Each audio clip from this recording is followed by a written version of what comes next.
My name is Amelia Morgan, and I never thought the man I loved for over a decade would one day call me a phase, a placeholder while he chased something shinier. He bragged about his affairs like trophies and humiliated me in rooms we once walked through hand in hand. But I didn't scream. I didn't beg. I rebuilt, quietly, powerfully. And when I showed up at that gala with the last person he ever expected, the look on his face said everything. If you've ever been underestimated, this story is for you. I watched him across the ballroom, crystal glass in one hand, the other tucked arrogantly into his pocket, laughing too loud, smiling too wide, as if the world had never handed him consequences. The chandeliers caught the light in his cufflinks. He always chose silver over gold, said it matched his cool charm. And tonight, he was playing the role to perfection. The husband who'd moved on, the man who got everything he wanted, the star of his own show. He didn't know I was already in the room. I stood at the edge of the grand staircase, one hand resting on the curve of the marble banister, the other curled tightly around the evening clutch that held more than just lipstick and my phone. The lace of my gown whispered against the steps as I descended slowly, carefully, like I was walking into a moment I had waited my entire life to reclaim. And in many ways, I was. My heart wasn't racing. It was calm, collected. The kind of stillness that only comes after fire has already scorched through everything you thought you loved. I wasn't here to scream or cry or beg him to see me. I was here to let him see her, because who I brought to the gala tonight, that would be the last thing he ever expected. Let me take you back to the days when I didn't know how to breathe unless he was in the room. When I still smiled at his footsteps down the hall. When I believed that being a good wife meant forgiving the little things, the unanswered texts, the late meetings, the lingering perfume on his collar. It started slowly, as it always does. A missed dinner here, a distracted kiss there. The kind of drift that you excuse because marriage is hard, right? You blame work stress, aging, the mortgage, the endless treadmill of adulthood. But something in me, something ancient and feminine and deeply knowing, began to tighten. A whisper in the dark that said, "You're not crazy, Amelia. Something's off." I remember one night in particular. It was raining in Minneapolis. That soft, icy drizzle that soaks through coats and settles into your bones. I had made his favorite, lemon chicken with roasted thyme potatoes, and waited until the food grew cold. The candles I lit sagged into themselves. My phone sat untouched on the kitchen island. No messages, no missed calls. When he finally walked in, close to midnight, his smile was too bright, his hug too fast, and his shirt, pressed clean, reeked of something floral I didn't own. I didn't ask. That was my first betrayal, not his. Mine. The betrayal of my own intuition. The silencing of my own voice. The desperate need to believe the lie because the truth would crack my entire world in half. I wish I could say I confronted him right then. That I threw the plate, demanded the truth, called someone, anyone, to come sit with me in that cold kitchen and remind me I mattered. But I didn't. I just smiled, poured him a glass of wine, and asked how his meeting went. He said, "Productive," and kissed me on the forehead. That's the word he always used when he didn't want to give me details. Productive. What a neat little coffin for the truth. Over the next few weeks, the signs became neon bright. Late nights turned into full weekends. His phone never left his pocket. He started going to the gym again, bought new cologne. He even changed his ringtone to a song I didn't recognize. But what shattered me wasn't the cheating. It was how proud he was of getting away with it. He started treating me like a child, a dull inconvenience. His smiles turned into smirks, his apologies into jokes. One morning, as I was tying his tie, something I used to love doing, he looked at me in the mirror and said, "You know, you'd make a great housekeeper if you weren't so emotional all the time." And I just stood there, frozen, holding that silk tie in my trembling hands. That was the moment something shifted. I didn't cry. I didn't scream. I simply looked at myself in the mirror, right over his shoulder, and whispered, "Wake up." I began to collect the pieces. The late-night texts, the receipts he forgot to hide, the way he flinched when I walked behind him during Zoom calls. I wasn't looking to catch him. I already knew. But I needed clarity. For myself. For the version of me that still believed this was just a rough patch. Then came the final blow. It was our anniversary, 12 years. He said he had a work trip in Chicago. I didn't argue. I even packed his bag. Kissed him goodbye at the airport. 2 days later, I got a message on Instagram. From her, the woman he was with. She sent me a photo. Not a cruel one. Not graphic. Just the two of them, smiling in a hotel lobby, his hand resting on the small of her back. Her message simply said, "I didn't know about you. I thought you deserved to know about me." And strangely, I wasn't angry at her. I was angry at how easy it was for him. How casually he'd erased me. Rewritten our story. Walked into someone else's arms like I was nothing but a prelude. That night, I poured a glass of wine, sat in my favorite chair by the window, and pulled out the invitation I'd received weeks earlier, the Minnesota Philanthropy Gala. We were both invited, as we always were.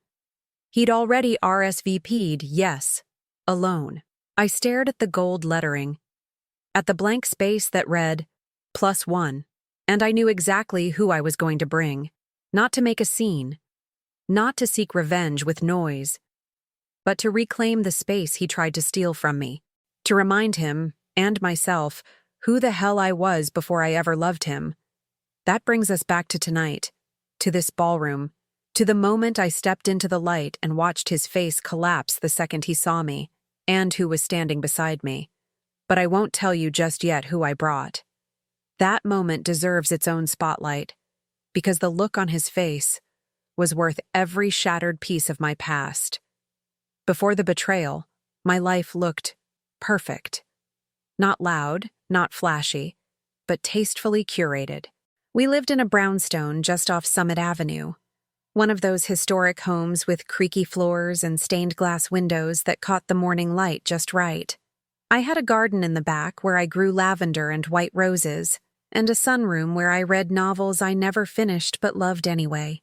My days were quiet, soft, predictable, and I thought that was love. My husband, Daniel, was everything you'd want on paper. Successful, educated, charming in that smooth, practiced way. He ran a boutique investment firm in downtown Minneapolis. People called him refined, dapper, eloquent, words reserved for men who wear tailored suits and know when to say the right thing. When we walked into a room, people looked, and I thought that meant we were winning. I used to wake up early just to press his shirts. He liked them crisp, no starch. He always said he couldn't think straight with stiff collars. I memorized those little things. The way he took his coffee, black with 2 sugars. The playlist he listened to while shaving. The slight tremble in his voice when he was nervous but didn't want anyone to know. I made it my job to know him better than he knew himself. We met when I was 27. I was working as a marketing assistant for a nonprofit theater, barely making rent, eating canned soup for dinner, and believing in art like it could save the world. He came to one of our fundraising events, a donor, of course, wearing a navy suit and a confidence that filled the entire lobby.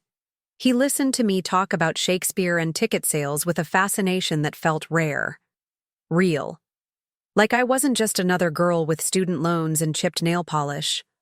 I think I fell in love with how he looked at me before I fell in love with him. He asked me out that night, took me to a rooftop restaurant I'd only ever seen on Instagram. We drank champagne before the entrees arrived. And when he kissed me goodbye, I remember thinking, this is how the real ones begin. Within a year, we were married. I left the nonprofit world, at his gentle suggestion, to take care of our home and support his growing business. He said, "Why stretch yourself thin for crumbs when you could build something greater beside me?" And I believed him. I told myself this was the dream. Stability, partnership, a life of substance. At first, it really did feel like a partnership. We'd host dinner parties with charcuterie boards and French jazz. He'd twirl me in the kitchen when we were alone. We'd talk about buying a lake house someday, maybe adopting a dog, maybe even starting a family.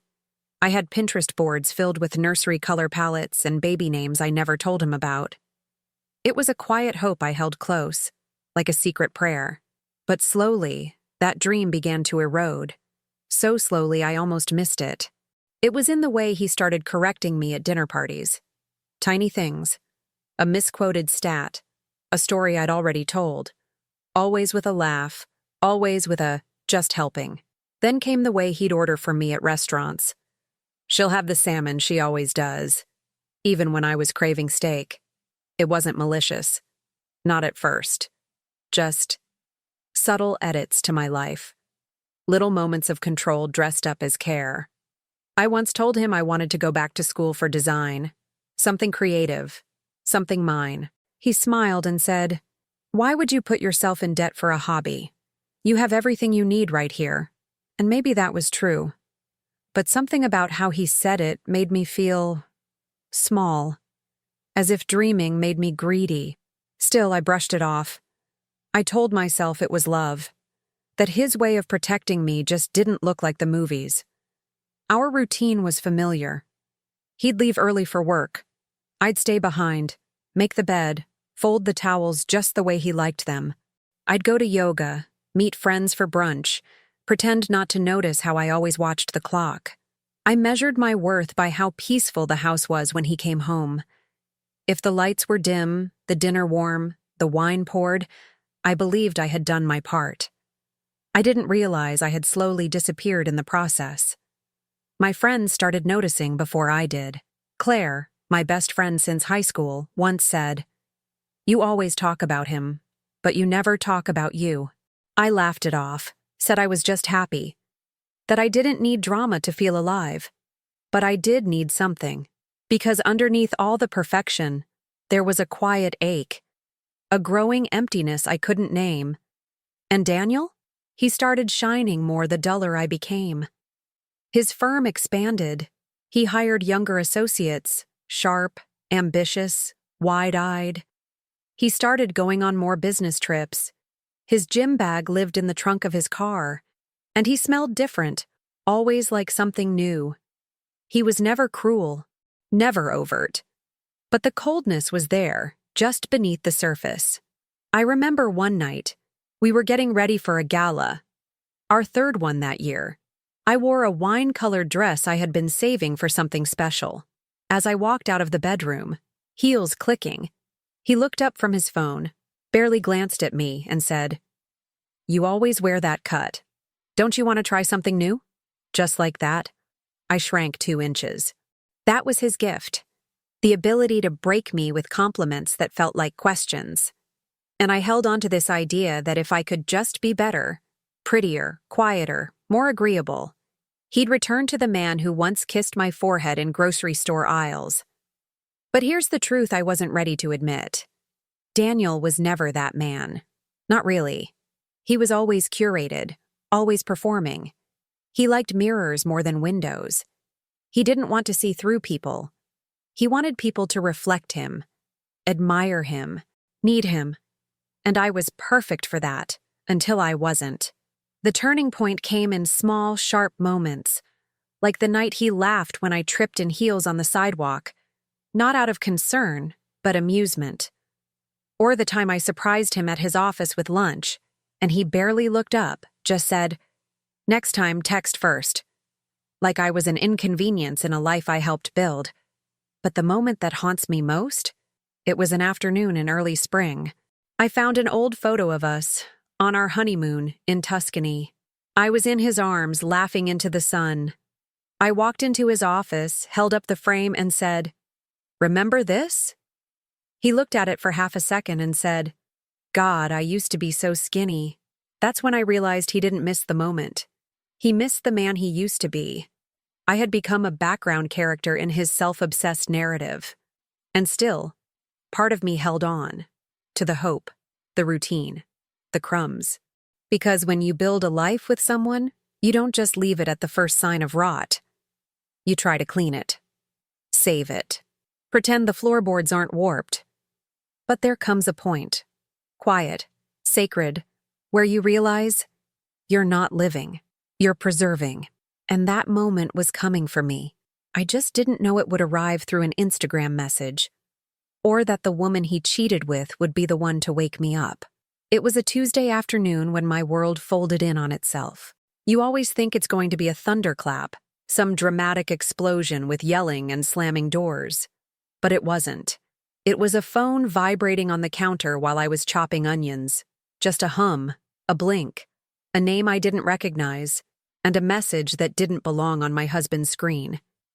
"Thank you for last night. I've never felt more seen." There it was. Just that. No emojis, no photos, just 11 words that burned hotter than fire. At first, I froze, like someone had pressed pause on the entire world. The knife in my hand trembled. I could hear the hum of the refrigerator. My heartbeat filled the room. I stared at the name, Genevieve, and something cold and ancient gripped my chest. I didn't open the message right away. I put the knife down, washed my hands slowly, wiped them on a dish towel. I walked into the sunroom, sat on the couch, and stared out at the roses I had planted for our 10-year anniversary. I remember thinking, this can't be it. This isn't the thing that breaks us. Not a message. Not on a Tuesday. And then I opened it. There were more. Photos, hotel receipts, calendar invites. One even labeled "Afternoon Escape." Each one was a knife. Not because of what they said, but because of how easily he'd left them there. As if I wouldn't find them. As if I didn't matter enough to even hide the betrayal. That realization hurt more than the cheating itself. I sat there, reading through them, scrolling slowly, my body moving but my mind elsewhere. I felt like I was watching someone else's life fall apart. Like I was observing myself through a window. My husband had a full relationship with someone else. Intimate, playful, and worst of all, comfortable. This wasn't a mistake. This was a second life. I wanted to scream, break something, shatter a window or throw a chair. But I didn't. I just collapsed inside. There was no confrontation that night. No grand reveal. He came home like he always did, jacket over his arm, humming under his breath, keys tossed into the bowl. He kissed my cheek, complimented the pasta, and asked about my day. And I sat there, smiling, stirring sauce, bleeding silently inside my own skin. That night after he fell asleep, I curled up in the bathroom and cried into a towel. I didn't want him to hear me. Isn't that wild? I didn't want him, the man who broke me, to feel uncomfortable. Even in my grief, I was protecting him. I cried until my ribs ached, until I couldn't breathe, until the sound of my own sobbing scared me. Then came the spiral, the questions, the self-doubt, the endless, cruel inner monologue. Was I not enough? Did I miss it? Was I too boring, too safe, too predictable? Did I stop being interesting to him? Did I get too comfortable in my sweatpants and routines? When exactly did I stop being the woman he wanted to come home to? I looked in the mirror and barely recognized myself. My skin looked tired. My eyes were hollow. There was a quiet, dull pain behind them, like something had died, but I couldn't quite bury it yet. And in the middle of that collapse, I did something I swore I'd never do. I texted him, not to accuse, not to confront, just, "Can we talk tonight?" And when he came home, he knew. The second he walked through the door, he knew. His smile faltered. His steps slowed. And when I asked him who Genevieve was, he didn't deny it.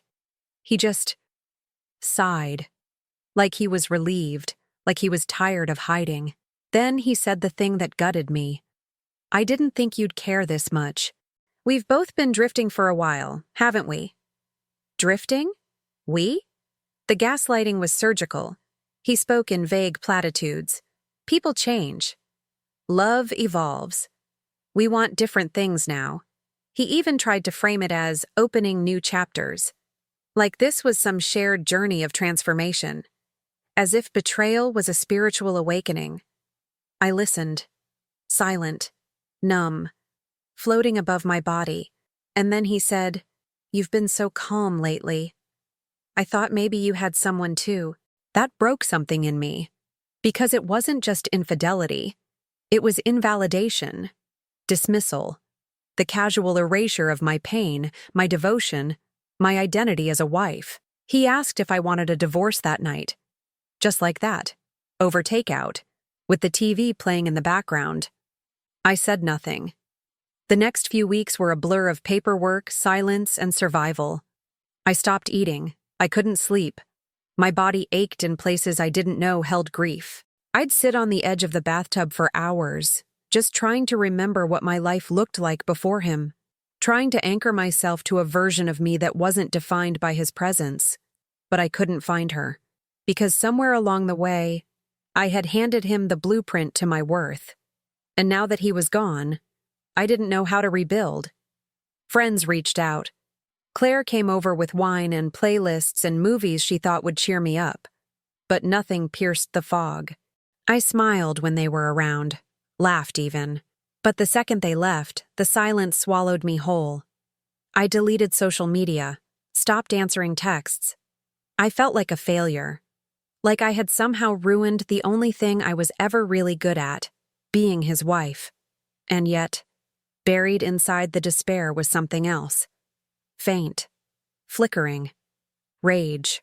Not hot, wild rage, but quiet, ancient rage. The kind that simmers behind the ribs.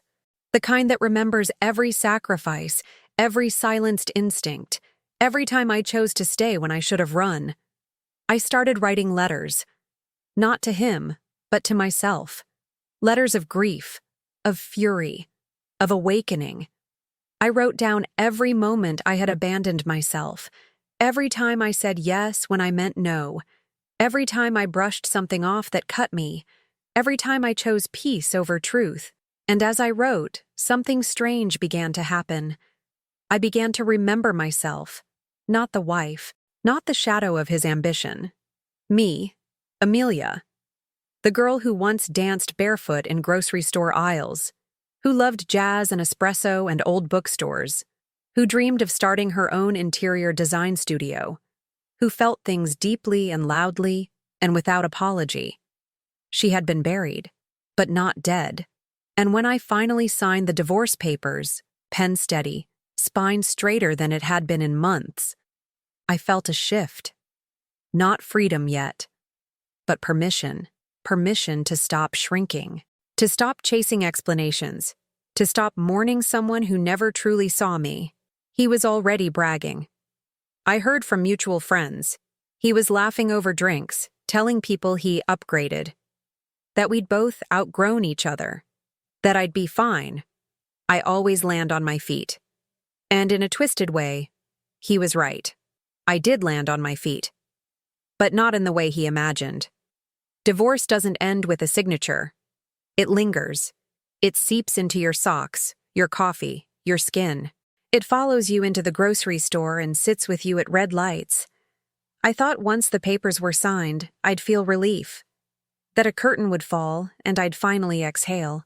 But what came after wasn't relief. It was a wilderness I didn't know how to walk through. I moved out of the brownstone, left most of the furniture behind. He kept the house, but it felt like a mausoleum anyway. Every room smelled like memory. I didn't want to fight for the ghosts. I rented a small apartment near the lakes. It had creaky floors, peeling paint, and a view of the dumpster. But the rent was low, and the landlord didn't ask questions. The first night there, I ate cereal on the floor and listened to the silence swallow the last of my hope. The walls were thin. I could hear my upstairs neighbors arguing about laundry. It made me feel less alone. For a while, I disappeared. No social media. No dinners with friends. I let calls go to voicemail and texts pile up like dust. Even Claire eventually stopped asking me to go out. Not out of spite, but exhaustion. I understand that now. Grief is boring. People want to help, but only for a while. And I wasn't improving fast enough to keep their attention. I tried everything. Yoga, journaling, wine, therapy. I bought candles that promised emotional cleansing and took baths that promised spiritual renewal. But the water always turned cold, and the candles burned out. There were nights I'd lie on the couch, wrapped in a throw blanket that still smelled like my old life, staring at the ceiling fan and wondering if this was it. If this was who I was now. The woman who got cheated on. The woman who didn't fight hard enough. The woman who didn't see it coming. I made bad decisions. Quiet, shameful ones. I messaged him once, just once, on a lonely Thursday night when the walls felt too close and my body felt too empty. Just one line. Do you ever miss me? He never answered. And that silence humiliated me more than any insult ever could. I spiraled after that. Started drinking more. Stopped going to therapy. Woke up one morning on the kitchen floor with a cracked wine glass under my hand and a bruise on my thigh I couldn't explain. That was the moment I knew I had hit bottom. Not because of the bruise, but because I didn't even care how it got there. I wanted to feel nothing more than I wanted to feel healing. But rock bottom is strangely honest. It doesn't lie to you. It just strips everything down until all you have left is the question. Now what? That's when I met Iris. She wasn't a therapist. Not really. She taught art workshops at a community center down the street. I stumbled into one by accident, literally. I was trying to get out of the rain and wandered into the wrong room.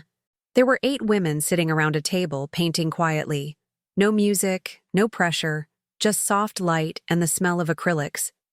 I tried to back out, but Iris looked up and said, "We've been waiting for you." I almost laughed, but something about her voice made me stay. She didn't ask for my story, didn't hand me tissues or advice, just passed me a brush and a canvas and said, "Start anywhere but the middle." I didn't understand what she meant until later. I kept going back. Tuesdays and Thursdays. It became my ritual. I never painted anything good, mostly abstract messes and lines that didn't connect. But it felt like breathing again. Like proof I still had a pulse. Iris had this way of seeing people without looking straight at them. She'd say things like, "Grief needs texture," or, "You don't have to be ready to rebuild, you just have to stop demolishing yourself." She saved me without trying to. After a month of showing up, I finally told her about Daniel. About the affair. About how I didn't know who I was without him. She just nodded and said, "You're grieving the version of yourself that needed him." That hit me so hard I almost dropped the brush. I started going to therapy again. Real therapy this time, with someone who didn't try to fix me, but just let me unravel. I started journaling without pretending to be wise. I told the truth on paper, that I was angry, that I hated him, that I missed him, that I hated myself for missing him, that I fantasized about running into him and looking perfect, that I fantasized about never seeing him again. Some days were okay, some were cruel. Healing is not a staircase, it's a washing machine. It spins you, and spins you again. And just when you think you're clean, it dumps another cycle on your head. Then came the mini twist. The false hope. Claire called one afternoon, excited. She had heard through someone that Daniel had broken up with Genevieve, that he was reevaluating things, that he told someone at work he missed being grounded. And for a brief, shameful second, I felt my heart rise.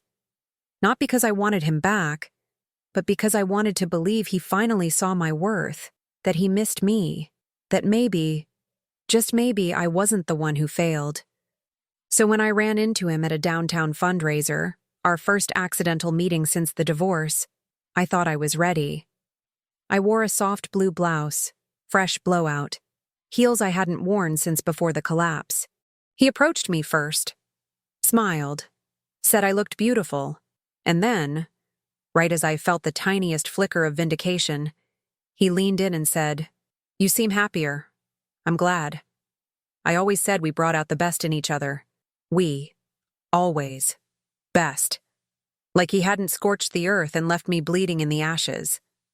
It was the most condescending thing anyone had ever said to me, and he meant it as a compliment. That was the moment the false hope died. The final thread snapped. I realized he still didn't get it. He never would. He didn't regret the betrayal. He regretted losing his reflection in my eyes. That night, I went home and threw out the last of his things. A cufflink under the dresser. One of his old books I'd kept out of habit. The mug he always used for espresso. Gone. And I made a decision. If I couldn't change the past, if I couldn't make him sorry, I would make myself unforgettable. But first, I had to let go of the last thing tying me to him. A design studio opportunity in New York had come up, a dream I'd held for years. But it would have meant leaving everything. Claire, Iris, my therapist, the life I had just begun stitching back together. I turned it down, not out of fear, but because I realized healing wasn't about escaping the city where I fell apart. It was about rebuilding in the same place, and making it mine. They say rebirth doesn't come with fireworks. It comes with quiet mornings. For me, it started with waking up before the sun, not because I had to, but because I wanted to. There was something sacred about the stillness at 5:30 a.m., when the world hadn't asked anything of me yet. I'd brew fresh coffee, light a sandalwood candle, and sit by the window wrapped in a blanket, journaling whatever came up. Not to be profound, just to be honest. My words weren't angry anymore. They were grounded, rooted, grateful. Iris's art studio eventually became more than a safe space. It became my stepping stone. She asked if I'd be willing to co-host a weekend workshop for women starting over. They don't need you to be perfect, she said. They just need you to be real. So I said yes. That small yes turned into something bigger. The women who came to those sessions weren't broken. They were just waiting to be reminded they were whole. And somewhere in helping them name their losses and paint through their pain, I found my calling again. I started freelancing. Interior design. At first, just mood boards and color consultations for friends. Then referrals. Then clients. Real ones. Clients who walked into empty spaces and said, "Help me build something new." That line always made my chest ache in the best way. I registered a business name. Amelia Home and Soul. Simple, honest, mine. The irony? I didn't even care if it made 6 figures. For the first time, I wasn't trying to prove anything. Not to Daniel, not to the world, not even to myself. I just wanted to create something beautiful from the rubble. Iris and I stayed close. She never gave advice, just presence. She said healing isn't a destination, it's a practice, a muscle. And some days, that muscle shakes. But if you keep showing up to your own life, it gets stronger. Claire returned too. One night, over wine and Thai takeout, she apologized for pulling away when I was in the thick of it. I didn't need the apology, but I accepted it. Because she was there now, and that's what mattered. I stopped watching Daniel's life from a distance. No more checking social media. No more accidental updates from mutual friends. He had become irrelevant, not in a bitter way, but in the clean, quiet way you outgrow shoes that no longer fit. I deleted every photo, every saved message, every calendar invite we once shared. I released it all, not with fury, but with compassion. For him, for who I was, for who I was no longer willing to be. I dyed my hair a little darker, bought clothes that didn't whisper ex-wife, but shouted, "I'm back." I started dancing again, classes on Wednesday nights. It felt silly and awkward and glorious. And yes, there was someone new. His name was Ethan. We met at a bookstore. Classic, I know. He handed me a copy of a book I was reaching for, The Art of Stillness by Pico Iyer, and said, "This one saved me." I bought it, half because he said it, and half because something about the way he said saved felt real. He didn't try to fix me. He didn't ask what went wrong. He just listened. He showed up, consistently, quietly. He made me feel like a sunrise, slow, soft, worth waiting for. But I didn't rush it. I took my time. I told him, clearly, that I wasn't ready for anything serious. And he nodded, kissed my hand, and said, "Healing's sexy too. Maybe I'll love him fully one day. Or maybe he was just the reminder I needed, that love doesn't have to hurt to be real." Life didn't explode into joy, but it settled into peace. The kind of peace that doesn't beg for attention. The kind that hums through your bones like truth. And then, just as the last traces of Daniel had begun to blur, the Gala invitation arrived. Minnesota Philanthropy Annual Winter Gala. Black tie, champagne reception, $500 a plate seating. The kind of event Daniel never missed. The kind of event we used to attend together, arms linked, perfectly posed. This time, the invite was addressed to me. Just me. At first, I laughed, tossed it onto the counter like junk mail, but something about it gnawed at me. Not in a revenge-fueled way. Just unfinished business. It wasn't about seeing him. It was about letting him see me. The version of me he never got to break. I stared at the RSVP card for days. I wasn't scared. I was calculating. Not what I'd say, because I didn't need to say anything. I just needed to arrive. And not alone. Because there was someone I had met recently. Someone he would never, in a million years, expect me to walk into that room with. Someone who would cause a ripple the second we crossed the marble floor. But I'll save that for later. Just know this. The woman who once begged the universe to make him love her again was gone. In her place stood someone softer, sharper, stronger. A woman with nothing to prove, only presence to reclaim, and she was going to that gala. Not for revenge, for resurrection. The gala was held at the Glass House on Nicollet, a building made almost entirely of windows, lit from within like a lantern against the winter dark. I arrived just as the snow began to fall, thin flurries catching in my lashes, dissolving against the skin just above my collarbone. The doorman opened the car door. Cameras flashed. But I didn't blink. I stepped out slowly, one heel at a time, letting the fabric of my black satin gown spill onto the pavement like ink. My hand rested lightly on the forearm of the man beside me. He was tall, elegant, clean-shaven, with silver at his temples and warmth in his eyes.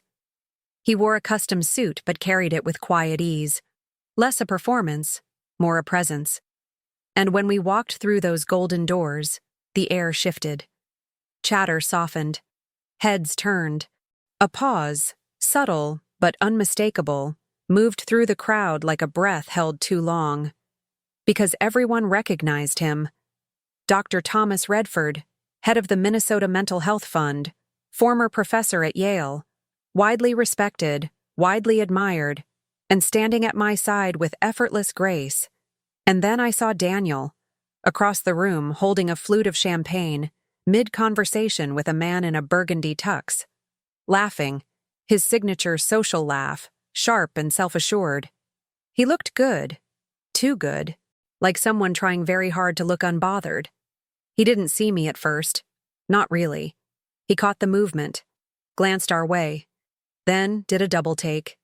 And that's when it happened. His smile dropped, not immediately, but subtly. His posture shifted. He straightened. His grip on the glass tightened just slightly, just enough to notice. His eyes locked on Thomas. Because Daniel knew exactly who he was. We'd met him once at a conference years ago. Daniel had called him pretentious, said his ideas about trauma and healing were indulgent. And now here he was, walking into the gala with me. Thomas leaned in, said something soft. Something only I could hear. He's already unraveling. Just keep walking. So I did. We moved through the room like silk through water. I didn't make a scene, didn't wave or smile. I just let my presence speak louder than my history. People came up to greet us. Faces I hadn't seen since the divorce. Their smiles were too wide, their compliments too rehearsed. But I didn't mind. I was no longer performing for approval. I was radiating from wholeness. It wasn't long before Daniel found his way over. He approached from the side like a man easing toward a ledge, still wearing that carefully curated charm, but the mask had slipped just enough for me to see the crack beneath it. "Amelia," he said, voice even, eyes tight. "Didn't know you'd be here." I turned slowly, met his gaze with stillness. "Apparently neither did you," I replied. His eyes flicked to Thomas, then back to me. "Quite the +1. Thomas smiled politely, offered a hand. "Dr. Redford, a pleasure." Daniel hesitated, just a beat too long, before shaking it. "Daniel Morgan." "I remember," Thomas said, then turned his attention elsewhere, tactfully leaving us alone.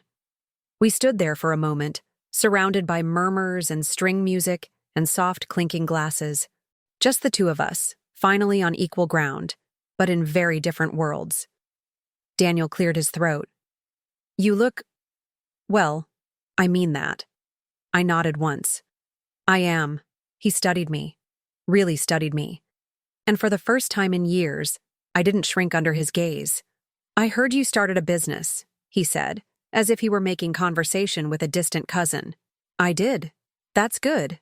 That's really good." He was fumbling, and he knew it. His words were polished, but his body betrayed him. He shifted weight. He blinked too often. He looked past me, then back. "I didn't expect this," he finally said. I tilted my head. "You didn't expect me to survive you?" The line landed like thunder cloaked in velvet. He froze. Just for a moment. A flicker of something crossed his face. Shame, maybe. Or realization. Or fear. Not of me, but of what he had let go. Because there I was. Whole. Alive. Radiant. Not broken. Not bitter. And not alone. He opened his mouth, but nothing came. Just silence. And in that silence, something shifted. He saw it. The life he could have had. Not the trophy wife. Not the shadow. But the woman I became after him. The version of me he never nurtured. The version he would never get to touch. And I didn't gloat. I didn't humiliate him. I just let him sit in that truth. I turned slightly, enough for him to see the way Thomas's hand rested gently at the small of my back. Not possessive, not staged, just steady, like someone who showed up without needing to be noticed. "I should get back," I said softly.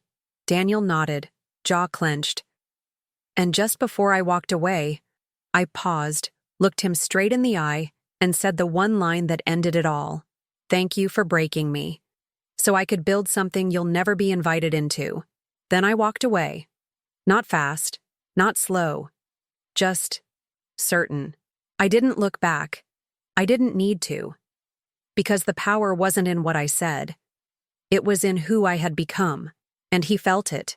Every step I took away from him was a mirror held up to the man he could have been, if he'd chosen to grow instead of betray. The morning after the gala, I woke up before the sun, not from restlessness, but peace. The sheets were warm, the silence soft. No racing heart, no spiraling thoughts. Just breath, just light slowly curling across the windowsill, like a ribbon of gold promising nothing. And everything. I padded barefoot into the kitchen, poured coffee into my favorite mug, the one I bought after the divorce with a tiny chip on the rim that made it feel perfectly imperfect, and stepped onto the balcony. Snow blanketed the street below, untouched. Still, the city hadn't yet stirred, and in that stillness I felt it. Closure. Not because of what I said at the gala, not because of the look on his face when I walked away, but because I didn't carry him anymore. Not his voice, not his shadow, not even the need to be understood by him. I had stopped needing to win. That's what freedom is, isn't it? Not a clean slate, but a lighter grip. I reached into the drawer beside my desk and pulled out a box. Inside, remnants. Small, fragile pieces of a life I no longer lived. A photo from our honeymoon, folded once through the middle. A napkin from the restaurant where he proposed. The first birthday card he gave me, signed Forever Daniel. I ran my fingers over the ink. It didn't sting. It didn't flood. It just existed, like an echo from another house. I lit a small fire in the ceramic bowl Claire gifted me last fall, the one painted with sunflower patterns, and fed the memories in one by one, not with anger, not with grief, just gratitude, for all that had been, and all that never would be. The flames curled gently, crackling soft like lullabies, turning paper into smoke. I didn't cry. I didn't speak. I just sat and watched the last threads of that chapter rise into the morning air and disappear. I wrote one final letter that week. Not to him. To myself. You survived. Not because you were strong every day, but because you kept showing up, even when you didn't know who you were anymore. You didn't rebuild overnight. You softened first. You wept. You unraveled. You got messy. And then, slowly, you came home to yourself. I am so proud of you. I love you. Me. I tucked the letter into a drawer I don't open often. Not because I'm avoiding it, but because I don't need to reread it to remember. My life now is quiet, full, and deeply mine. The design studio is thriving, not wildly, not loudly, but in the way good things do. Word of mouth, referrals, clients who cry when they see their spaces transformed. I always tell them the same thing. Your home should feel like your own name being spoken back to you. And every time I say it, I feel it in my bones. Claire's baby is due next spring. I helped decorate the nursery. Yellow walls, cloud wallpaper, a reading nook shaped like a moon. She says I'll be godmother. I cried for 10 full minutes when she told me. Ethan? He's still here. Still steady. Still kind. We're not rushing toward a future or performing for the world. We're just building something honest moment by moment. And when he holds me, quietly, gently, I don't brace anymore. I lean. Last week he said, I don't need you to be perfect, just present. I kissed him like I meant it, because I did. Some nights I walk around the lake near my apartment. No headphones, no calls, just me and the wind and the sound of ducks sliding across the water. I like who I am in those walks, unhurried, whole, invisible, in the best way. And sometimes in the distance, I imagine the woman I used to be.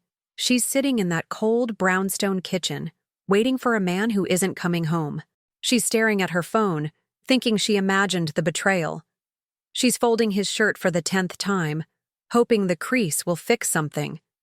I want to reach through time and whisper to her, he was never the home.